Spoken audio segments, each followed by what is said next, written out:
Hello বন্ধুরা, welcome to my channel. এখন কথা বলবো আইপিএল 2025 নিয়ে, যেখানে স্টার্কের 5 উইকেট, ব্যাটে ঝড় ডুপ্লেসি ও অভিষেকের, দিল্লির কাছে হার হায়দ্রাবাদের।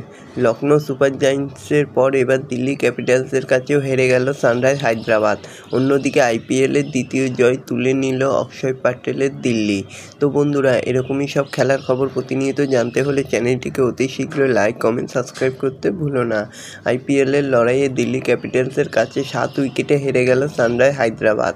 প্রথম ব্যাট করার সুযোগ পেয়েও মিচেল স্টার্কের দাপটে প্রত্যাশা মতো রান করতে পারেনি প্যাট কামিন্সের হায়দ্রাবাদ। 18 ওভার 4 বলেই 10 উইকেটে 163 রান করে। তার জবাবে 16 ওভারে 3 উইকেটেই 166 রান করে দেয় দিল্লি। টস জিতে প্রথমে ব্যাট করার সিদ্ধান্ত নেন কামিন্স, কিন্তু সেই সিদ্ধান্ত কাজে এলো না। হায়দ্রাবাদের বিস্ফোরক ব্যাটিং লাইন আপে রবিবার ধস নামালো কামিন্সের দেশের লোক সতীর্থ Mitchell Starc. Kolkata Knight Riders ছেড়ে দেওয়া ঝোড়ো বোলারের দাপটে ইনিংস শুরু থেকেই চাপে পড়ে যায় কামিন্সের দল। 35 রানে 5 উইকেট নিয়ে নেয়।